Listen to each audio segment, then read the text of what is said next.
मधु की चीख सुन वीर भागते हुए उस कमरे की तरफ दौड़ा जिसमें इस वक्त मधु ठहरी थी। अंदर जाकर उसने देखा जमीन पर पड़ी मधु दर्द से कराह रही है। शायद एक बार फिर उसने उठने की नाकाम कोशिश की थी। क्या हुआ, हमेशा चीख कर उठती हो क्या? उसकी हालत समझते हुए भी वीर ने ताना कसा। वो मैं मुझे कुछ बोलोगी भी या बकरी की तरह मिमियाती रहोगी? मुझे वॉशरूम जाना है। श्रम से वो ये शब्द कह पाई। तो जाओ ना, पर मैं चल नहीं पा रही तो मैं क्या करूं? ये वीर को अचानक क्या हो गया था, इतनी बेरुखी? सुबह तक तो वो बेहद परवाह जता रहा था, फिर अब कुछ यही सवाल मधु के दिमाग में कौंध रहे थे। उसकी बेरुखी देखकर मधु की आंखें छलक गई। एक तो चलने से लाचार थी इस वक्त, ऊपर से वीर का ये बर्ताव। उसका दिमाग इन्हीं सब उलझनों में फंसा था कि तभी उसने देखा कि वीर ने अचानक से उसे बाहों में उठा लिया है। उसने वॉशरूम में जाकर स्लेब पर उसे बैठा दिया और अपने दोनों हाथों को उसके इर्द गिर्द रख उसके करीब आया तो मधु ने अपनी गर्दन पीछे कर ली। एक अच्छे खासे इंस्पेक्टर को तुम अपना गुलाम बनाना चाहती हो? मधु ने तुरंत ना में गर्दन मटकाई। तो जितनी जल्दी हो सके दफा हो जाओ, वरना कहकर वीर ने अपनी गर्दन मधु के करीब बढ़ाई। वरना अंजाम तुम्हारी सोच से परे होगा। मधु की जान हलक में अटक गई थी वीर के बर्ताव से। वो उससे दूर हुआ और आखिरकार वॉशरूम से बाहर चला गया। अगर इतनी ही तकलीफ है मेरे यहाँ रहने से तो रखा ही क्यों है? उसके जाते ही मधु बड़बड़ाई। फिक्र मत करो, बहुत जल्द तुम्हें और तुम्हारे राजा को इस घर से बाहर फेंकूंगा। बाहर से वीर बोला, जिसे सुन मधु अवाक रह गई। हे महादेव, इन्होंने कैसे सुन लिया? कुछ देर की उधेड़ बुन के बाद मधु फ्री होकर लंगड़ाते हुए बाथरूम के दरवाजे तक पहुंची। सुनिए, क्या आपको मेरी आवाज़ आ रही है? जी कहिए, बहरा नहीं हूं मैं। वीर ने पलटकर जवाब दिया। मुझे मदद चाहिए आपकी, मधु ने कहा। तो इतने में वीर कमरे में आया। उसने देखा मधु दरवाजे का सहारा लेकर जैसे तैसे खड़ी है। वो समझ गया आगे उसे क्या करना है। उसने मधु को अपनी बाहों में उठा लिया। मधु एक दफ़ा फिर खुद में सिमट गई। पता नहीं क्या था वीर की छुअन में जो उसके रोम रोम को कपा देता था।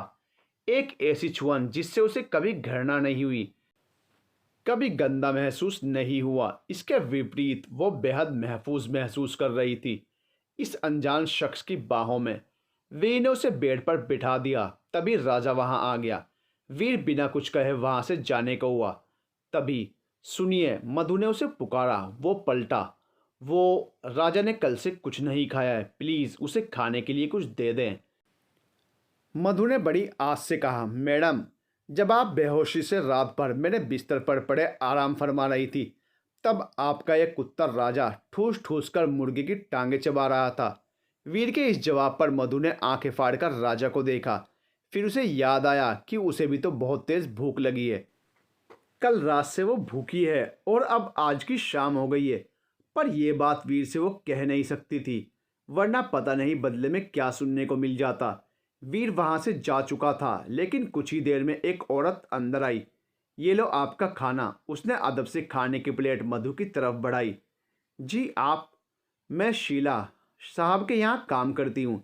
शीला ने दांत फाड़कर जवाब दिया। ओह। मधु ने अब जाकर एक राहत की सांस ली। शुक्र है कोई और भी था इस वीराने घर में। उसने आराम से वो खाने की प्लेट पकड़ ली। शीला अभी भी दांत फाड़कर उसे देख रही थी। ऐसे में तो मधु से एक निवाला तक नहीं खाया जाएगा। क्या हुआ? कुछ नहीं कुछ नहीं। बहुत खूबसूरत हैं आप, शीला बड़ी उत्सुकता से बोली। जिसे सुन मधु हल्की सी मुस्कुराई। शुक्रिया आपका। अब चलती हूँ। साहब ने कहा था आपके पैर में चोट है तो मैं यहीं खाना देने आ गई आपको। ये आपका ही कुत्ता है ना, बड़ा प्यारा है। जब आप सो रही थी तब अच्छी दोस्ती हो गई इससे, कहकर शीला ने राजा को पुचकारा। यहाँ शीला की बकबक खत्म नहीं हो रही थी और वहां मधु के पेट में कूद रहे चूहे आत्महत्या करने पर आमादा हो गए थे।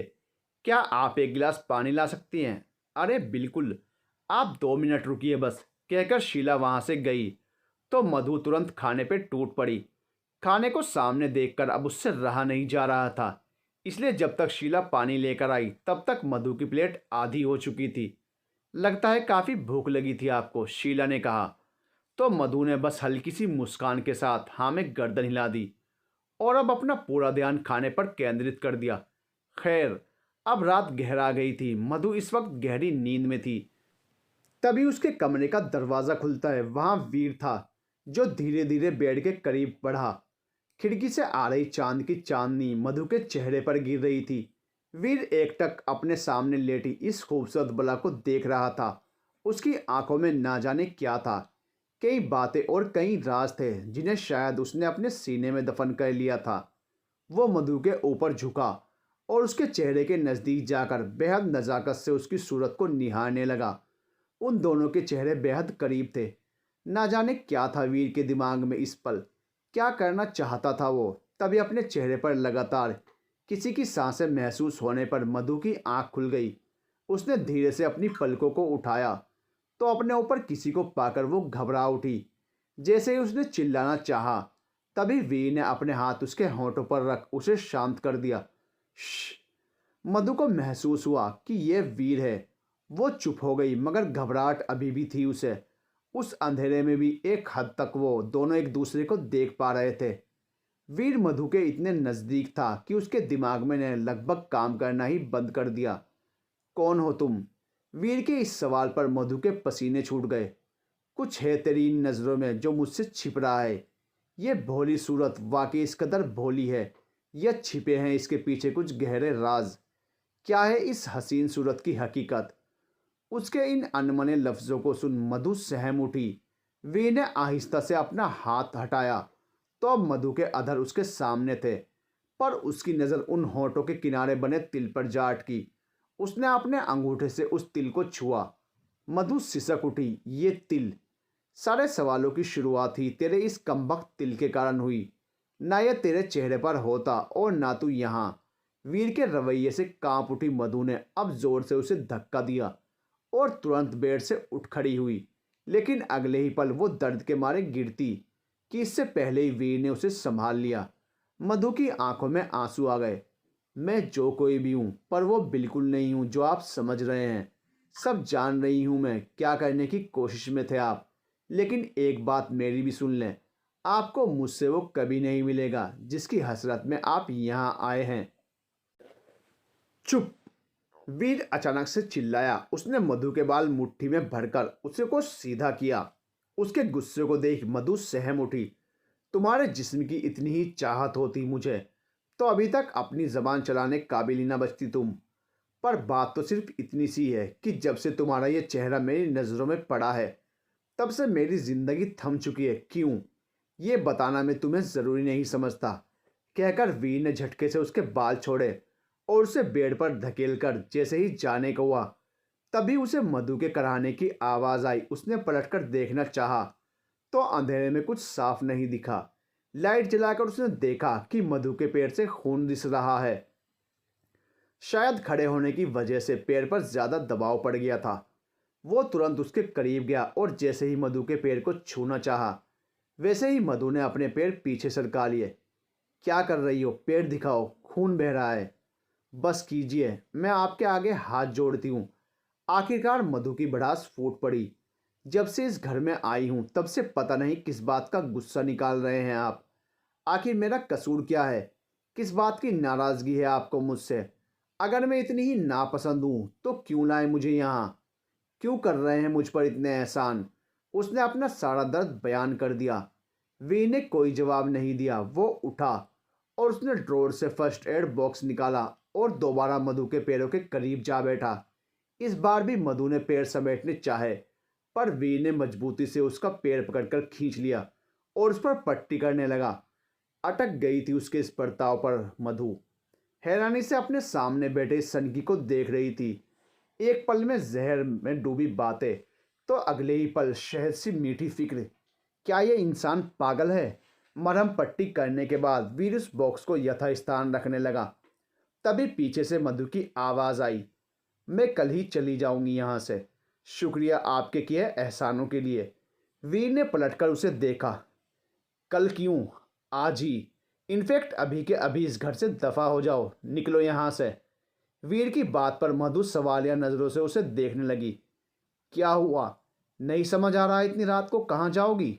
अरे समझोगी कैसे जब रहने के लिए कोई छत होगी तब तो कहीं जाओगी? क्यों? सही कहा ना? मधु की आंखें लाचारी से झुक गई। लिसन, मुझे कोई शौक नहीं तुम्हें यहाँ रखने का। ये सिर्फ एक एहसान है जो मैंने तुम पर बेसहारा समझ कर किया है। तो आज जो हुआ वो क्या था? आपका इस तरह कमरे में आना। आप जानते भी हैं मैं कितनी डर गई थी। और क्यों करते हैं आप मुझसे ऐसे बात? मैं ऐसे ही बात करता हूँ। यही है मेरे बात करने का तरीका, आया समझ? तो जब तक यहाँ हो तुम्हें मुझे ऐसे ही बर्दाश्त करना होगा। Got it? वीर अकड़कर बोला। तो मधु मासूमियत से उसे देखने लगी। तो यानी हर रात आप इस तरह आकर मुझे डराएंगे? मधु के सवाल पर वीर उसके करीब आया, बेहद करीब, और उस पर झुक गया। बिल्कुल सही सोच रही हो तुम। हर रात तुम्हें ऐसे ही डराऊंगा और और शायद इससे भी कुछ ज़्यादा कर जाऊंगा। ये कहते वक्त वीर की आंखों में शरारत थी, जो इस बात की गवाही दे रही थी कि इस पल वो मधु को तंग करने के पूरे मूड में है। पर मधु की तो सांसें ही थम गई। अगली सुबह वीर जिम करके फ्री हुआ तो उसने अपने फ़ोन पर कोई ज़रूरी मिस्ड कॉल देखी। तो उसने तुरंत कॉल बैक किया। कैसे हो दरोगा साहब? उधर से आवाज़ आई। मैं दरोगा ज़रूर बन गया, पर आपके लिए हमेशा आपका बेटा ही रहूँगा। साहब कहकर मुझे शर्मिंदा मत कीजिए, वीर ने जवाब दिया। हा हा हा, शर्मिंदगी की कोई बात नहीं है, बल्कि मुझे गर्व है तुम पर वीर। अब कब आ रहे हो अपने देश, अपनी जन्मभूमि के पास? बस जल्द आऊँगा। यहाँ कुछ ज़रूरी काम हैं जिन्हें मुझे ही निपटाना होगा, तो मेरा यहाँ रहना ज़रूरी है। तुम्हारे भाई की शादी से भी ज़्यादा ज़रूरी? हाँ शायद, वीर ने दो टूक जवाब दिया। तो फिर ठीक है, इंतज़ार रहेगा तुम्हारा। बिहार के दद्दा साहब एक छोटे मोटे दरोगा का इंतज़ार करें, ये शोभा नहीं देता ना? वीर ने कहा। दद्दा साहब यानी दुष्यंत सिंह ठाकुर, वीर के पिता, जिन्हें वो बेहद मानता है। दुष्यंत राजनीति में है, तो वहीं वीर ने पुलिस का रास्ता चुना और अपने बिहार में रियासत में मिले राज ठाठ को छोड़ मुंबई में वो ईमानदार पुलिस अफसर की नौकरी कर रहा था। वो छोटा मोटा दारोगा दुष्यंत सिंह ठाकुर की संतान है वीर, जिस पर एक बाप को गर्व है। अब इससे आगे कुछ मायने नहीं रखता। दुष्यंत की बात पर वीर हल्का सा मुस्कुराया। खुशी हुई जानकर। खैर, कोशिश रहेगी जल्दी आने की। तब तक आपने लाडले भांजे को ज़रा समझा कर रखिएगा। अब अगर उसकी कोई भी गुंडागर्दी की खबर मेरे कानों तक पहुंची तो शादी के मंडप पर पहुंचने से पहले जेल पहुंचा दूंगा उसे। फिक्र मत करो, अब फिलहाल वो काफ़ी काबू में है। बेहतर, अब रखता हूँ पापा, फिर बात करूँगा। प्रणाम। खुश रहो मेरे शेर बेटे। दुष्यंत ने बात खत्म की। फोन कटते ही उनके चेहरे के भाव बदल गए। जहाँ कुछ देर पहले उनके चेहरे पर गर्वित भाव थे, तो वहीं अब भौं सिमटने लगी थी। महेश, किशन को बुला, दुष्यंत बोले। थोड़ी देर में किशन वहाँ आया। प्रणाम दद्दा जी। माल का क्या हुआ? सही समय पर सही जगह पहुँच जाएगा दद्दा जी। क्या हुआ, कोई बात? कोई चूक नहीं होनी चाहिए किशन, गलती से भी मेरा नाम बाहर ना आ जाए। अपने एक बेटे को हर रोज़ मरते हुए देख रहा हूँ, दूसरे बेटे को नहीं खोना चाहता। यह कहते वक्त दुष्यंत के चेहरे पर परेशानी की लकीरें थी, जिन्हें किशन ने पढ़ लिया। बड़े भैया से बात हुई ना आपकी? कुछ कह रहे थे का वो? नहीं, पर उसके बात करने का ढंग हमेशा मुझे ये जताता है कि अगर उसने मुझे किसी गलत काम का साथी पाया तो वो अपने बाप तक को नहीं बख्शेगा। ऐसा क्यों कहते हैं आप? आपने कुछ ऐसा गलत भी नहीं किया है। अरे ये राजनीति है, यहाँ सत्ता पाने के लिए गर्दन तक काट दी जाती है। पर आपका तो साफ है दद्दा जी, और फिर गंदगी साफ करने के लिए हमें ही उसमें उतरना पड़ता है, तो थोड़े बहुत छींटे तो हम पर भी पड़ेंगे। लेकिन मेरे रहते ऐसा कभी नहीं होगा दद्दा जी। जिस तरह दुनिया की नज़र में आपकी साफ सुथरे नेता की छवि है, वैसे ही बड़े भैया की नज़र में रहेगी। किशन भरोसे के साथ बोला, जिसे सुन दुष्यंत को जरा संतुष्टि हुई। उम्मीद है उस लड़की का क्या हुआ? देख किशन, अगर वो राजी होती है तो ठीक, पर तो अब जोर ज़बरदस्ती नहीं कर सकता उससे। वीर के आने से पहले समझा उसको, क्योंकि वीर को पता नहीं चलनी चाहिए इस शादी के पीछे की हकीकत। मुंबई। वीर नहा धोकर कमरे से बाहर निकला। उसने इस वक्त अपनी वर्दी पहन रखी थी। शीला रसोई में अपना रोजमर्रा का काम कर रही थी। तभी उसे कुछ याद आया। उसने अपने कदम मधु के कमरे में मोड़ दिए। दरवाजा खोलकर उसने देखा कि मधु उठ चुकी है। बेड से टिककर वो ना जाने किस सोच में गुम थी। सुसाइड करने का मन हो रहा हो तो कहीं और जाके मरना। खबरदार, जो मेरे घर के पंखे पर लटकी मिली, वरना मरने के बाद भी तुम्हारी आत्मा तक से हिसाब किताब बराबर करूंगा। वी ने एक बार फिर बिना वजह तंज कसा, जिसे सुन मधु ने एक गहरी सांस ली। मुझे नहाना है, मधु ने हिचकिचाते हुए कहा। तो फिर देर किस बात की, चलो। वी ने बेशर्मी से जवाब दिया, जिस वजह से मधु का चेहरा लाल पड़ गया। कितने बेशरम हैं दुष्ट कहीं के, वो धीरे से बुदबुदाई। अभी तुमने मौका ही क्या दिया बेशर्मी दिखाने का। वीर फिर से उसी लहजे में बोला।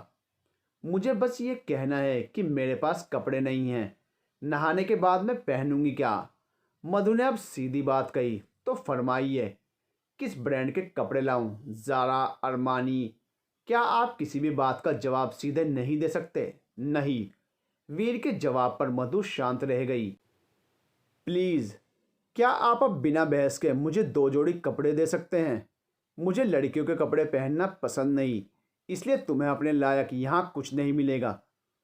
तो फिर मैं क्या पहनूं? कबर्ड में मेरे कुछ कपड़े रखे हैं, फिलहाल उनसे काम चलाओ, कहकर वी ने उसे गोद में उठा लिया। मधु हैरान रह गई, पर फिर उसने देखा कि इस बार बिना किसी तंज के वी ने उसे वॉशरूम में छोड़ दिया। मैं बाहर कपड़े रख दूंगा, कहकर वो इस बार बिना उसे परेशान किए चला गया। सच में अजीब हैं, थोड़ी देर पहले तो शेर की तरह दहाड़ रहे थे और अब देखो। मधु फुसफुसाई। कुछ देर बाद वो फ्री हुई। लंगड़ाते हुए वो बेड तक पहुंची और फिर कपड़े पहने। ओवर साइज सफ़ेद शर्ट और नीचे काले रंग की ढीली ढाली पैंट, जिसे ना जाने कैसे एडजस्ट किया उसने। फिर आहिस्ता से पैर की खुद ही पट्टी कर ली। कुछ देर बाद वी ने दरवाज़ा खटखटाया। हो गया तुम्हारा? हाँ, आ जाइए आप। वी ने दरवाज़ा खोला। उसने मधु को देखा, जो इस वक्त उसके ओवरसाइज कपड़ों में हद से ज़्यादा प्यारी लग रही थी।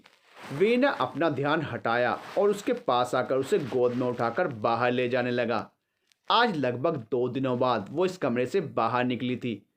कमरे से निकलते ही उसने हॉल देखा और वहीं किचन, जहां ले जाकर वीर ने उसे डाइनिंग पर बैठाया। वो एक छोटी सी टेबल थी जिस पर सिर्फ 3 लोग बैठ सकते थे। मधु ने गौर किया कि यह घर काफ़ी खूबसूरत है। ज़्यादा बड़ा नहीं है, पर सुकून सा महसूस हो रहा था उसे यहाँ। शीला ने जब उन दोनों को एक दूसरे के साथ में देखा तो तुरंत भागते हुए आई। देवा रे देवा, एकदम राम बनाई जोड़ी है। कितने खूबसूरत लग रहे हो दोनों। भगवान ये जोड़ी हमेशा सलामत रखे। शीला की नॉन स्टॉप बातें सुन मधु का चेहरा शर्म से लाल पड़ गया और वीर का गुस्से से। शीला, वीर चिल्लाया, अगर ये दुआएं देना हो गया हो तो खाने पर ध्यान दो, गो। वीर ने उसे हड़काया। ये सब देखकर मधु की हंसी छूट गई, पर उसने जल्द काबू किया। पर तब तक वीर ने देख लिया था। वीर के घूरने पर मधु तुरंत सिमट गई। नाश्ता करके वीर घर से जा चुका था। बाहर से उसने ताला लगा दिया, जिससे मधु को कोई दिक्कत नहीं थी, क्योंकि वैसे भी वो बाहर जा नहीं सकती थी। दूसरी तरफ वीर इस वक्त डीएसपी के ऑफिस में पहुंचा था। वहां पहुंचते ही उसने उन्हें सैल्यूट किया। कम वीर, माय ब्रेव ऑफिसर। खुश होते हुए डीएसपी ने गर्व से वीर को संबोधित किया। मुझे पता था वीर, उस चोल के प्लान को तुमसे अच्छा एग्जीक्यूट कोई और नहीं कर सकता था। आज 2 दिन होने को आए हैं, लेकिन अभी तक किसी को कानो कान खबर नहीं हुई है कि वहां आग लगने के पीछे किसका हाथ था। सबको वो एक हादसा लग रहा है, पर किसी को नहीं पता किस प्लान का मास्टरमाइंड इस वक्त मेरे सामने खड़ा है। Inspector Veer Thakur, I am proud of you. DSP वाकई बेहद प्रभावित थे वीर से। It was my duty sir. मैं हमेशा अपना बेस्ट देने की कोशिश करूँगा। आई नो वीर, ट्रस्ट है मुझे तुम पर, लेकिन उन आदमियों से जितनी हो सके उतनी इन्फॉर्मेशन निकलवानी है, नो मैटर हाउ। बस मुझे रिजल्ट्स चाहिए। जानते हो तुम कि उस चोल के कनेक्शन काफ़ी स्ट्रॉन्ग है, इसलिए हमें ज़्यादा से ज़्यादा प्रूफ चाहिए। उसकी चिंता आप मत कीजिए सर, मैं जानता हूँ कि उनका मुंह कैसे खुलेगा। Good, now go back to your work. कोई प्रॉब्लम हो तो मुझे इन्फॉर्म करना। सर, कहकर वी ने एक बार फिर से सैल्यूट किया और वहां से बाहर आया। कुछ देर बाद वो लॉकअप में पहुंचा, जहां इस वक्त चोल से पकड़े गए कुछ क्रिमिनल्स को पकड़ कर रखा गया था। ये सभी लोग उस चोल की आड़ में सेक्स रैकेट चलाते थे। पहुंच काफ़ी ऊंची थी उनकी, इसलिए पुलिस कोई भी एक्शन नहीं ले पाती थी। पर इस बार उस चोल को जलाकर राख कर दिया गया था और वहां से हाथ लगे कुछ आदमी अब पुलिस की गिरफ्त में थे। क्या रे तावड़े, बहुत दिन से हाथ साफ नहीं किए किसी पर, लेकिन शायद आज अच्छा मौका मिलेगा सफाई का। लॉकअप में आकर वीर ने अपनी उंगलियां चटकाते हुए कहा। लगता है आज किसी की मौत निश्चित है, क्योंकि जब वीर सर किसी को मारना शुरू करते हैं तो उसे मारकर ही दम लेते हैं। दो हवलदार आपस में बड़बड़ाए। कहाँ है? वीर ने तावड़े से उस आदमी के बारे में पूछा। इसमें है सर, चलिए। हम लोगों ने काफ़ी कोशिश की उसका मुंह खुलवाने की, लेकिन बड़ा ढीठ है साला, कुछ भी बोलने को तैयार नहीं। कोई बात नहीं, अब उसकी आत्मा तक चीख चीख कर सारी कहानी बयां करेगी, वी ने कहा। और आखिरकार वो जेल के अंदर गया, जहां एक आदमी को कुर्सी पर रस्सियों से बांध कर रखा गया था। उसका चेहरा सूजा हुआ था। देखकर ही पता लग रहा था कि बहुत मार पड़ी है। वीर आराम से उसके इर्द गिर्द घूमने लगा। इंस्पेक्टर वीर ठाकुर, नाम तो सुना होगा, और अगर नाम सुना होगा तो तुझे ये भी पता होगा कि मैं दूसरा मौका नहीं देता किसी को। बोल अब, और कच्चा चिट्टा खोल के रख दे यहाँ, और बच जा मेरी खातिरदारी से। वो आदमी दर्द में था, पर तब भी अपनी ढीठता दिखा रहा था।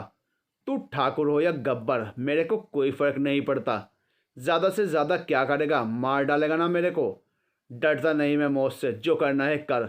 उसने ये शब्द कहे ही थे कि तभी भी ने उसका हाथ कुर्सी से हटा के टेबल पर रखा और अगले ही झटके में एक नुकीले पेन को उसके हाथ को बीचों बीच घोंप दिया।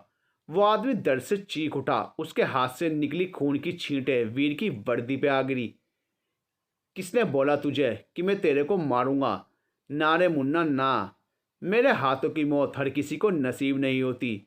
वीर ने अभी भी वो पेन उसके हाथ में गाड़ रखा था। उसकी दर्द भरी चीखें पूरे लॉकअप में गूंज उठी। अरे दर्द हो रहा है इतने में ही, और तभी एक और दर्द भरी चीख निकली। इस बार वीर ने बंदूक से निशाना लगाया था, वो भी उसकी जांग पर। श्श, चिल्ला मत, शोर पसंद नहीं मुझे, कहकर वीर ने उसके मुंह में एक रुमाल ठूंस दिया। इस वक्त वो हद से ज़्यादा डरावना लग रहा था, यहाँ तक कि वहाँ मौजूद कांस्टेबल की भी फटने लगी थी उसे देखकर। मैंने पहले ही कहा था ना कि मैं दूसरे मौके नहीं देता, पर साला मुझे शानपंती दिखा रहा था। और वी ने एक जोरदार तमाचा उसके कान के नीचे धर दिया। लगा मानो बहरा होने की कगार पर हो वो आदमी रोने लगा था, चीखना चाहता था, कुछ बोलना चाहता था, पर मुंह में भरे कपड़े की वजह से यह मुमकिन नहीं हो पाया। और बाजी ऐसी पलटी थी कि अब वीर के बिना पूछे ही वो खुद ब खुद सब कुछ कबूलना चाहता था, क्योंकि दर्द अब असहनीय हो गया था। क्या हुआ, कुछ बोलना है मेरे मुन्ने को? वीर ने उसकी आंखों में आंखें गड़ाकर कहा। उस आदमी ने तुरंत हाँ में गर्दन हिलाई, जिसे देख वीर के चेहरे पर शैतानी मुस्कान छा गई। वो तावड़े की तरफ मुड़ गया। तावड़े, बयान रिकॉर्ड कर इसका, कहकर वो लॉकअप से बाहर जाने लगा। सबके सब आंखें फाड़ उसे जाते हुए देख रहे थे और एक के बाद एक सलाम ठोकते जा रहे थे। शाम के समय वीर घर आया। रोजाना से आज वो जल्दी घर पधार गया था और इसकी वजह थी मधु। उसने पूरे घर में नजर दौड़ाई, वो कहीं नहीं दिखी। सोचा शायद कमरे में हो गई, पर ये क्या, कमरे में भी नहीं थी। बाहर आकर उसने दोबारा अच्छे से चेक किया तो उसकी नज़र हॉल से अटैच्ड बालकनी पर गई, जहां इस समय मधु जमीन पर बैठी अपने राजा के साथ मग्न थी। उसे देखकर वी ने राहत भरी सांस ली। पता नहीं क्यों मधु के ना मिलने पर वो बेचैन हो उठा था। कुछ देर तक वो यूं ही उन दोनों को देखता रहा और फिर धीरे से खुद भी उसकी बगल में जा बैठा। किसी का एहसास पाकर मधु ने जैसे ही अपनी नज़र घुमाई तो देखा वीर यहीं बैठा है। पहले से मौजूद उनके बीच की दूरी को और फासला देने के लिए मधु किनारे से रख गई। वीर ने यह चीज़ गौर कर ली थी, पर कुछ कहा नहीं। वो यूं ही बैठा रहा। उन दोनों के बीच में एक अजीब सी खामोशी पसरी थी। तो कहाँ से आई हो तुम? वी ने इस सवाल के साथ चुप्पी तोड़ी। जी, कुछ सालों से यहीं रहती हूँ, इससे पहले नागपुर में थी, पर काम की तलाश में मुंबई आ गई। मधु ने भी आराम से जवाब दिया। और तुम्हारे माँ बाप, उनका देहांत कैसे हुआ? मैं उस वक्त 11 साल की थी जब मेरे पापा ने फांसी लगाकर खुद की जान दे दी। पता चला कर्ज में डूब चुके थे। जिसके बाद माँ भी बीमार रहने लगी और 2 साल बाद वो भी चल बसी। और तुम्हारे कोई भाई बहन? नहीं, अकेली ही रह गई थी मैं उसके बाद। तो फिर इतनी कम उम्र में अकेले कैसे हैंडल किया सब कुछ? वीर के सवालों में वो पुलिस वाला रवैया साफ साफ झलक रहा था, मानो वो मधु से पूछताछ कर रहा हो। वक्त सबको सब कुछ सिखा देता है। उस समय दिक्कतें बहुत आई थी, पर धीरे धीरे सब कुछ अपने आप संभलता गया। और वैसे भी मैं कहाँ कुछ संभाल पाई। अगर संभाल पाती तो आज चोर का धब्बा ना लगा होता मेरे माथे पर। तुमने ये रास्ता खुद चुना है। मुसीबतें सबकी ज़िंदगी में आती हैं, पर इसका मतलब ये नहीं कि उनसे बचने के लिए तुम गलत रास्ता पकड़ लो। पर मैंने ऐसा कुछ भी गलत नहीं किया है। हाँ, बस बड़े बड़े लोगों की छोटी मोटी पॉकेट मारी है। मधु ने बड़ी चतुराई से खुद की तरफदारी की। वाह, एक तो चोरी, ऊपर से सीना जोरी। ये कहावत तुम पर तो एकदम फिट बैठती है।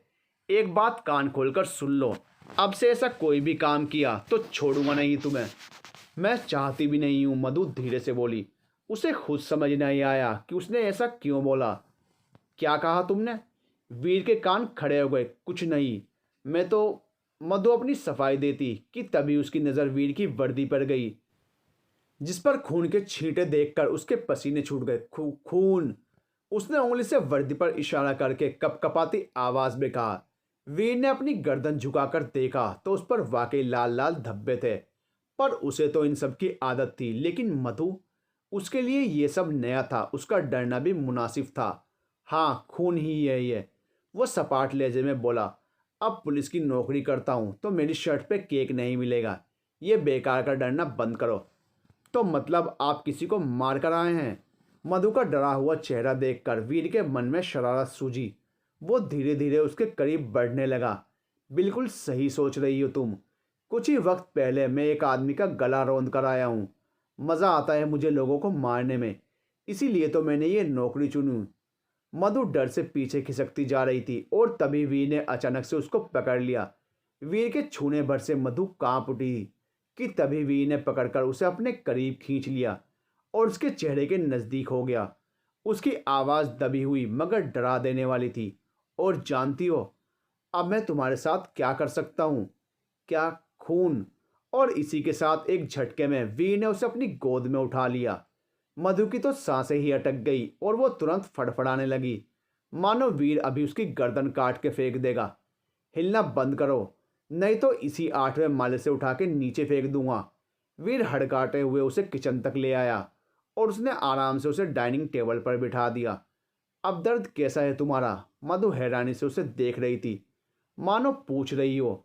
अभी तो वो खून खराबे की बात कर रहा था, लेकिन अब क्या हुआ? तुमने क्या सोचा? सच में तुम्हें मार दूंगा मैं? मधु ने तुरंत हाँ में गर्दन मटकाई। फिक्र मत करो, उसमें अभी टाइम है, कहकर वीर चेंज करने के लिए अपने रूम की तरफ बढ़ा। टाइम है मतलब? मधु एक बार फिर डर गई। मतलब अगर तुमने कुछ भी गलत किया आगे तो जान ले लूंगा तुम्हारी, कहकर वीर कमरे के अंदर चला गया। मधु ने अब अपना पसीना पोंछा और खुद को शांत करने लगी। कुछ ही देर में वीर बाहर आया। उसने इस वक्त काली टी शर्ट और गले लोअर पहना था। मधु की उस पर नजरें जम गई। वीर ने यह बात गौर कर ली पर कुछ कहा नहीं। बताया नहीं तुमने दर्द कैसा है अब? ठीक है अब। आज शीला नहीं आएगी। क्यों? उसके लड़के की तबीयत खराब है, इसलिए खाना मैं ही बनाऊंगा, कहकर वीर किचन में चला गया। मधु बाहर बैठे बैठे उसे ही देख रही थी। आपको खाना बनाना आता है? कोई शक है तुम्हें? नहीं, मुझे लगा शायद ना आता हो। अगर नहीं भी आता होगा तो क्या तुम मुझे बना के खिलाओगी? हाँ, मैं बना दूंगी। ठीक है फिर बनाओ, कहकर वीर ने तुरंत हाथ में पकड़ी कलछी प्लेटफॉर्म पर पटकी और मधु को घूरने लगा। अब मजबूरन मधु को उठना पड़ा। उसे लगा नहीं था कि वीर यूं अचानक से उससे खाना बनवाने लगेगा। वो जैसे तैसे किचन काउंटर तक पहुंची और लंगड़ाते हुए अपना काम करने लगी। पर अभी उसके दर्द में इतनी भी राहत नहीं थी कि वो यूं आराम से चल फिर के खाना पीना कर सके। वीर किनारे खड़ा उसे गौर से ये सब करते देख रहा था। पर तभी उसने देखा मधु अपने आप को बैलेंस नहीं कर पा रही थी और इसी वजह से वो गिरने को हुई। पर उसी पल वीर ने उसे थाम लिया और अब उसे उठाकर फिर से बाहर डाइनिंग टेबल पर बैठा दिया। हो गया तुम्हारा, अब मैं जा रहा हूँ खाना बनाने। मुंह मत चलाना अब, क्योंकि मुझे जबान चलाना बिल्कुल पसंद नहीं। आई बात समझ। वीर इस वक्त मधु की आंखों में आंखें डालकर उस पर झुका हुआ था। अब अब कुछ नहीं बोलूंगी मैं, मधु ने फौरन जवाब दिया। गुड कहकर वीर फिर से किचन की ओर रुखसत हुआ और मधु चुपचाप वहीं बैठी रही। तभी राजा उसके पास आया तो मधु का ध्यान उसी में भटक गया। लगभग पौने घंटे में वीर बाहर आया। उसने डाइनिंग टेबल पर बनाया हुआ खाना रखा और किसी काम से एक ज़रूरी कॉल करने चला गया। इधर खाने की खुशबू से मधु के मुंह में नदियां बह रही थी। वाकई खुशबू लाजवाब आ रही थी। मधु से तो अब रहा भी नहीं जा रहा था, लेकिन जैसे तैसे उसने खुद की चटकती जबान पर काबू किया। इधर कुछ देर बाद वीर बाहर आया और उसने खाना एक थाली में खुद के लिए और दूसरी थाली में मधु के लिए परोसा। वीर ने जैसे ही सब्जी पर ढकी प्लेट हटाई, उसी पल मधु की चीख निकल गई। क्या हुआ, चिल्ला क्यों रही हो? वीर भी खिसी आया। इधर मधु ने तुरंत अपनी नाक बंद कर ली। मान लो उसे उल्टी सी आ रही हो। ये क्या बना दिया आपने? मधु ने बिना सब्जी की तरफ देखे कहा। दिखने में तो खाना ही लग रहा है, घास फूस तो है नहीं, पर मैं खाना ऐसे नहीं खाती। ये मुर्गा आपको ही मुबारक। मधु बिदराई, क्योंकि वीर ने चिकन बनाया था। उसे ज़रा भी अंदाज़ा नहीं था कि मधु शाकाहारी होगी। व्हाट, तुम नॉनवेज नहीं खाती? वीर एकदम से उठ खड़ा हुआ। कभी नहीं, कम से कम आपको पूछना तो चाहिए था। अरे तुम क्या कहीं कि विक्टोरिया हो जो तुमसे पूछ के सब करूँगा? अब जो बन गया है वो खाओ, वरना रहो भूखी। वीर का गुस्सा फूट पड़ा, क्योंकि आज ना जाने क्यों बहुत मन से उसने सब कुछ बनाया था। पर मधु के इस तरह बिदराने पर वीर का मूड खराब हो गया। पर जैसे तैसे उसने अपने गुस्से पर काबू किया, क्योंकि इन सब में मधु की कोई भी गलती नहीं थी। उसने बेमन से थाली में रखे चिकन पर नज़र डाली और वहां से हटकर हॉल में आ गया। दिमाग तो मधु का भी खराब हो चुका था। इधर राजा लाल टपकाए मधु को घूर रहा था, मानो कह रहा हो कि तुम नहीं खाती हो तो भाड़ में जाओ, मगर मेरे पेट पे लात क्यों मार रही हो? लगभग आधे घंटे से ऊपर का समय यूं ही बीत गया। ना वीर मधु के सामने आया और ना मधु वहां से हिली। राजा लाचारी से गर्दन लटकाए वहीं बैठ गया। तभी घर की बेल बजी। वीर ने आकर दरवाज़ा खोला। मधु ने देखा कि वहां एक डिलीवरी बॉय खड़ा है। तभी उस डिलीवरी बॉय के शब्द उसके कानों में पड़े। सर, यहाँ साइन कर दीजिए। वीर साइन करने में मशगूल हो गया कि तभी उस डिलीवरी बॉय की नज़र अंदर बैठी मधु पर पड़ी, जो दरवाजे की तरफ ही कब से देख रही थी। लेकिन अचानक से उस लड़के के देखने की वजह से वो थोड़ी अंदर हो गई। साफ साफ पता चल रहा था कि वो किन गंदी नज़रों से मधु को घूर रहा है। इधर वीर ने साइन करके जैसे ही अपनी गर्दन उचकाई तो पाया कि वो लड़का बेशर्मी से मधु को घूरे जा रहा है। वीर ने पीछे पलटकर मधु पर नज़र डाली, जिसकी गर्दन इस वक्त झुकी हुई थी। तभी वीर ने देखा कि मधु ने वीर की जिस शर्ट को पहना है वो ढीली होने की वजह से कंधे से सरक गई थी। ये देख वीर का माथा सनक गया। उसने मुड़कर तुरंत उस लड़के की कॉलर पकड़कर उसे बाहर की ओर ढकेल दिया। क्यों बे साले, ज़्यादा तड़प जाग रही है? बुझाऊं क्या? बोल। उस लड़के की हालत टाइट हो गई। सॉरी सर, वो तो बस मैं ऐसे ही देख रहा था। अब ऐसे ही निकल ले यहाँ से, वरना अभी आके नोच के हाथ में पकड़ा दूंगा, समझा? निकल। वीर के चिल्लाने से वो लड़का तुरंत 9-2-11 हो गया। इधर मधु को भी वीर की तेज आवाज़ आ रही थी और कहीं ना कहीं उसके चिल्लाने की वजह भी समझ आई। इतने में वीर अंदर आया। तुम्हें खुद का होश नहीं रहता क्या? वीर के इस सवाल पर मधु सवालिया नज़रों से उसे देखने लगी। मुझे देखना बंद करो और ज़रा खुद पर गौर फरमाओ, कहकर वीर ने उसकी तरफ इशारा किया और फिर मुड़कर टेबल पर मधु के लिए खाना निकालने लगा, जो उसने अभी अभी उसके लिए ऑर्डर करवाया था। इधर मधु ने जैसे ही खुद पर नज़र डाली तो देखा कि उसकी शर्ट खिसक गई। उसे ये देख काफ़ी अजीब लगा और शर्मिंदगी भी महसूस हुई। उसने तुरंत अपने कपड़े ठीक किए और सीधे होकर बैठ गई। इतने में वीर ने उसके लिए खाना परोस दिया, जो कि शुद्ध शाकाहारी था। वो प्लेट उसने मधु की ओर खिसका दी। खाओ इसे और अपने राजा को भी खिला देना। बेरुखी से कहकर वीर वहां से अपने कमरे में चला गया। इधर मधु का मन भी हट चुका था खाने से, पर उसने फिर भी राजा को खाना खिला दिया। काफी देर तक मधु खाने की टेबल पर वीर का इंतजार करती रही, पर वो नहीं आया।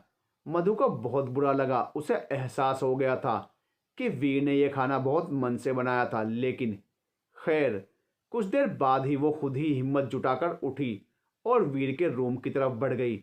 उसने जैसे ही दरवाज़ा खटखटाना चाहा तो हाथ लगाते ही दरवाज़ा खुल गया, क्योंकि वो पहले से ही खुला हुआ था। दरवाज़ा खुलते ही उसकी नज़र के सामने वीर दिखा, जिसका सिर्फ सिर उसे दिख रहा था, वो भी पीछे से, क्योंकि वीर इस वक्त एक सिर टिका के लीनिंग चेयर पर बैठा था। सुनिए, मधु ने उसे पुकारा। वीर ने कोई जवाब नहीं दिया। सुन रहे हैं आप? खाना खा लीजिए प्लीज़। फिर से कोई जवाब नहीं आया। तो अब मधु मजबूरन अंदर गई। कमरे में बहुत ही डीम लाइट थी, इसलिए ज़्यादा कुछ साफ नहीं दिख पा रहा था। ऊपर से ये पैरों का दर्द जवाब दे जाता था। उससे चला नहीं जा रहा था, लेकिन बावजूद इसके वो वीर के पास पहुंची तो उसने देखा कि वीर की आंखें बंद हैं और कानों में ईयरपोड्स लगे थे। शायद इसी वजह से वीर को मधु की आवाज़ नहीं गई और शायद वो सो भी चुका था। ये देखकर अब मधु को उसे जगाना ठीक नहीं लगा, तो वो जैसे ही वापस जाने के लिए मुड़ी, उसी पल उसका पैर कुर्सी से टकरा गया और लड़खड़ाकर वो सीधे वीर के ऊपर जा गिरी। अचानक वजन पड़ने पर वीर की भी आंखें खुल गई तो उसने देखा मधु उसकी गोद में है। उनका चेहरा एक दूसरे के आमने सामने था। मधु की हालत तो इस वक्त इस कदर खराब थी मानो वो शेर के पिंजड़े में आ गिरी हो और ये शेर अभी उसे कच्चा चबा जाएगा। पर काफ़ी देर तक उसे वीर की तरफ से कोई प्रतिक्रिया नहीं मिली, तो उसने धीरे से अपनी डरी सहमी आंखें खोली तो देखा कि वीर की नज़रें उसी पर टिकी हैं। मेरी बाहें तुम्हें इतनी रास आ गई हैं जो हर दफ़ा यहीं गिरती हो? वीर ने धीरे से ये सवाल किया। मधु को तो लगा था कि वो अभी उसे यहाँ से उठा के नीचे फेंक देगा, पर शुक्र है बच गई वो। मुझे माफ़ कर दीजिए, मैं तो बस खाने के लिए आपको पूछने आई थी। दरवाज़ा पहले से ही खुला था, मैंने आपको आवाज़ भी लगाई पर आपने कोई जवाब नहीं दिया, इसलिए मैं अंदर आ गई और यहाँ आकर देखा कि आप सो रहे हैं, तो मैं बस बाहर ही जा रही थी कि तभी मेरा पैर टकरा गया इस कुर्सी से और मैं यहाँ गिर गई। डर के मारे वो एक ही सांस में तोते की तरह सारा वाक्य पटपटा गई और फिर जाके सांस ली। वीर के चेहरे पर इस वक्त कोई भाव नहीं था। मधु को समझ ही नहीं आ रहा था कि अभी उसकी लंका लगेगी या नहीं, कि तभी वीर उसे यूं अपनी गोद में उठाकर खड़ा हो गया और कमरे से बाहर ले जाने लगा। तो क्या कहा तुमने? किस लिए आई थी यहाँ? वो खाने के लिए। क्यों? क्योंकि आप बिना खाए ही अंदर चले गए थे, इसलिए। तो क्या तुम्हें फिक्र थी मेरी? हाँ, मधु ने यह जवाब धीरे से दिया। वो इस वक्त गौर से वीर के चेहरे को देख रही थी। इतने में वीर उसे उसके कमरे में ले आया और उसने आहिस्ता से उसको बिस्तर पर बैठा दिया और कुछ पल तक वो उसी तरह उस पर झुका रहा। एक बात कान खोलकर सुन लो, बीवी नहीं हो तुम मेरी जो इतनी परवाह जताने का ढोंग कर रही हो। अच्छे से जानता हूं मैं तुम जैसी लड़कियों की फितरत। कोई आगे पीछे तो है नहीं तुम्हारे, तो सोच रही हो अच्छा बकरा फंसा है सुकून से जिंदगी काटने के लिए। पर अपनी सोच को ज़रा यहीं लगाम दो मोहतरमा, क्योंकि मुझे अपने इशारों पर नचाने का ना तो तुम दम रखती हो और ना ही औकात।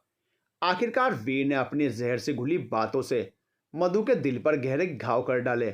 वो इस इंसान से उम्मीद भी कैसे लगा सकती थी कि वो कभी उससे ढंग से पेश आएगा? आखिर समझता क्या है वो खुद को और समझता क्या है मधु को, जो हर बार इतने घटिया शब्द उसके लिए वो बोल जाता है। मधु से सुनती और देखती ही रह गई। उसकी आंखों में आंसू थे। इस बार हकीकत में उसे बेहद दर्द पहुंचाया था वीर ने। एक तरफ वो शारीरिक दर्द से उसे बचाना चाह रहा था, तो वहीं दूसरी तरफ मानसिक दर्द उसे आए दिन दे रहा था। पर इस बार उसने गहरी चोट पहुंचाई थी मधु के मन में, जिसका ना जाने क्या अंजाम होने वाला था। अगले दिन वीर रोजाना की तरह जिम करके आया। इस वक्त यही कोई 8 बजे का समय हुआ होगा। कुछ देर बाद शीला भी आने वाली थी। वीर ने एक नज़र मधु के कमरे पर डाली और फिर जैसे ही आगे बढ़ने लगा, उसी वक्त दरवाज़ा खुलने की आवाज़ आई। वीर रुक गया। उसने देखा मधु ने इस वक्त अपने वही कपड़े पहने थे जो वो इस घर में पहन के आई थी। वो दीवार का सहारा लेकर लंगड़ाते हुए उसके करीब आई और उसके सामने हाथ जोड़कर बोली, इन दिनों आपने मुझ पर जितने भी एहसान किए हैं उन्हें उतारने की वाकई मेरी औकात नहीं, पर फिर भी शुक्रिया। बस यही एक शब्द है कहने को मेरे पास आपके किए एहसानों के लिए। मेरी किसी हरकत से आपका दिल दुखा हो तो उसके लिए भी माफ़ी मांगती हूँ। चलती हूँ अब। मधु के कहे ये आखिरी 3 शब्द सुनकर वीर के मन में एक अजीब सी टीस उठी। कोशिश फिर से यही रहेगी कि अब मेरा ये चेहरा आपकी नज़रों में कभी ना पड़े। एक बार फिर से शुक्रिया। ताउम्र आपकी कर्जदार रहूंगी। इस वक्त मधु की आवाज़ में अलग सा दर्द था जिसे काफ़ी हद तक वीर भी महसूस कर पा रहा था, पर कुछ कहने के लिए मानो अब उसके पास एक लफ्ज़ तक ना हो। मधु की आंखों में पानी उतर आया था जिन्हें छिपाने की उसने पूरी कोशिश की और राजा को साथ लेकर धीरे धीरे वहां से चली गई। वीर ठगा सा खड़ा रह गया। कुछ मिनट बीत चुके थे। वो जा चुकी थी पर उसके दिमाग में सिर्फ और सिर्फ मधु थी और उसके कहे वो शब्द, आपने मुझ पर जितने भी एहसान किए हैं उन्हें उतारने की वाकई मेरी औकात नहीं। और इसी के साथ उसे याद आया कि पिछली रात उसी ने तो मधु को उसकी औकात याद दिलाई थी। मोहतरमा, मुझे अपने इशारों पर नचाने का ना तो तुम दम रखती हो और ना औकात। उसे एहसास हुआ कि कल गुस्से में उसने कितने वाहियात शब्द कहे थे उससे। आखिर इसके बाद कोई भी लड़की यहाँ नहीं रुकना चाहेगी, पर वीर अपने घमंड के आगे चूर कुछ भी मानने को तैयार नहीं था। उसने अपनी मुठ्ठियां कस ली और अपने ख्यालों को झटक कर अपने कमरे में चला गया। उसने पूरी कोशिश की कि वह मधु के बारे में ना सोचे, पर कहाँ कोई ख्यालों को थाम पाया और कहाँ कोई दिल में पनपते जज्बातों को रोक पाया। इधर जब शीला घर आई तो मधु को वहां न पाकर उसने डाइनिंग टेबल पर नाश्ता कर रहे वीर से कहा, साहब, मधु मैडम कहाँ हैं? दिख नहीं रही। और राजा, वो भी नहीं दिख रहा। ये सवाल सुन वीर के खाते हुए हाथ रुक गए। उसने खाने का निवाला प्लेट में रख दिया और कुर्सी से उठते हुए बोला, चले गए दोनों, और अब दोबारा उनका जिक्र इस घर में ना हो। अगर हुआ तो अगले दिन काम पे आने की ज़रूरत नहीं, कहकर वीर अपने रूम में चला गया। शीला हैरान थी वीर के जवाब पर, लेकिन उसने मजबूरन आगे कोई बात नहीं बढ़ाई। आज दूसरा दिन था मधु को इस घर से जाए। रात गहरा गई थी। वीर अपनी बालकनी में खड़ा एकटक आसमान की ओर देख रहा था। होठों पे सिगरेट लगा रखी थी उसने। ऊपर से तो सब कुछ शांत था, पर अंदर ही अंदर उसके मन में धंध छिड़ा था। छिड़ता भी क्यों ना, उसके ख्यालों में मधु जो थी, जिसने उसकी दिन रात के चैन को हराम करके रखा था। वीर को अचानक तेज गुस्सा आया तो उसने वो सिगरेट फेंक कर जमीन पे पैरों से रौंद दी। क्यों मैं उसके बारे में सोचना बंद नहीं करता? मेरा सुकून, मेरी नींद छीन के चली गई है वो। क्यों मुझे उसकी ज़रूरत महसूस हो रही है? इससे पहले भी तो मैं अकेला था, तो फिर कुछ दिन पहले मिली एक मामूली लड़की मेरे ख्यालों को कैसे काबू कर सकती है? वीर हर बीतते पल के साथ इन सवालों से जूझता जा रहा था। वहीं दूसरी तरफ एक छोटे से रेस्टोरेंट में मधु इस समय जैसे तैसे काम कर रही थी। वहाँ के मालिक ने दया खाकर उसे यहाँ काम करने की इजाज़त दे दी थी, पर यहाँ का एक एक पल उसके लिए नरक समान था। हर समय उसे किसी न किसी की गंदी नज़रों का एहसास हो रहा था, लेकिन मजबूरन उसे ये सब बर्दाश्त करना पड़ा। यहाँ उसे काम के उतने पैसे मिल पाते थे जिससे सिर्फ एक ही का पेट भर पाए, और यहाँ भी वही हो रहा था। उन पैसों से मधु राजा को खाना खिला देती थी और नाम मात्र की रोटी उसके पेट में पहुँच पाती थी। कुछ एक घंटों बाद वो एक गुरुद्वारे में आकर बैठ गई, क्योंकि बीती 2 रातें यहीं कट रही थी उसकी। राजा वहीं बैठा सो चुका था। मधु प्यार से उसका सिर सहला रही थी। मुझे माफ़ कर दे राजा, मेरी वजह से तुझे भी ये सब सहना पड़ रहा है, पर मैं वादा करती हूँ जैसे ही मेरे इस पैर को राहत मिलेगी, मैं जल्द से जल्द पहले की तरह कोई नौकरी कर लूँगी और फिर हम लोगों के पास भी एक छत होगी। मधु ने एक गहरी सांस ली और दीवार से सिर टिकाकर आंखें बंद करके बैठी रही। उसकी आंखों से एक आंसू का कतरा बह गया। जिंदगी तो पहले भी उसकी तबाही थी, पर उस चोल के हादसे के बाद तो वह बिल्कुल बिखर गई। अगला दिन भी इसी तरह बीत गया। रात के समय जब वह रेस्टोरेंट से काम करके फुर्सत होकर जाने को हुई, तभी 2 मनचलों ने उसका रास्ता रोक लिया। कहाँ चल दी मैडम, ज़रा हमें भी कुछ खिला दो। उनका रवैया देखकर मधु पल भर में समझ गई कि ये दोनों किस मकसद से आए हैं। हटो मेरे रास्ते से, जो खाना है अंदर खाओ जाकर, मेरा काम खत्म हुआ, कहकर मधु जैसे ही आगे बढ़ी उसी पल फिर से उनमें से एक अचानक से उसके सामने आ गया। उस टकराव से बचने के लिए मधु जैसे ही पीछे हुई, उसी वक्त पैर की मोच के कारण वो खुद को संभाल नहीं पाई और नीचे गिर गई। राजा वही था। एक वफादार कुत्ते के नाते उसे कुछ गलत लगा तो वो तुरंत उन दोनों पर भौंकने लगा, इस बात से अनजान कि उनके और भी कई साथी वहीं मौजूद हैं। मधु ने थोड़ी राहत की सांस ली। तब तक 3-4 और आदमी वहां आ गए। साला बहुत भौंक रहा है, पहले इसे ही ठिकाने लगाते हैं। उसकी बात सुन मधु तमतमा उठी। खबरदार, जो उसे हाथ भी लगाया छोड़ूंगी नहीं मैं तुम लोगों को। अरे मीठी छुरी, हम चाहते भी कहाँ हैं कि तुम हमें छोड़ो। राजा राजा। मधु के चिल्लाने पर राजा मधु की तरफ मुड़ा और अब बाकी सब पर भौंकने लगा। और उसी वक्त एक आदमी की टांगों को काट डाला उसने। माहौल तनातनी का हो गया था, जगह भी सन्नाटे से पसरी थी। इतने में ही पीछे से एक आदमी ने मोटा सा बोरा राजा के ऊपर ढकेल दिया, जिससे उसका मुंह ढक गया और दो ने मिलकर उसे अलग उठा दिया। इन सब में मधु की हालत खराब हो गई थी। वो ना तो खुद की मदद कर पा रही थी और न राजा की। उसका रोना छूट गया। प्लीज जाने दो हमें, हमारे पास कुछ नहीं है आप लोगों को देने के लिए। मधु ने हाथ जोड़कर उनसे दरख्वास्त की। अरे राजा की रानी, तुम्हारे पास बहुत कुछ है हमें देने के लिए, ऐसा क्यों कहती हो कि कुछ नहीं है। मधु उनके इरादे भांप गई। उसे बचने का कोई रास्ता नहीं मिल रहा था। आखिर इस सुनसान जगह पर कौन उसे बचाता। वो आदमी अब धीरे धीरे उसके करीब बढ़ने लगा और मधु लाचारी से पीछे खिसकती जा रही थी। उसने अब अपनी बद से बदतर किस्मत को स्वीकार करके दहशत से आंखें मीच ली कि उसी पल। To be continued. दोस्तों, अब क्या होगा मधु का? कौन बचाएगा उसको? कौन उसकी मदद करेगा? क्या मधु की आवाज़ वीर के कानों तक पहुंच पाएगी? यह तो अगले एपिसोड में ही पता चलेगा। तो देखना ना भूलिए कच्ची डोरियां।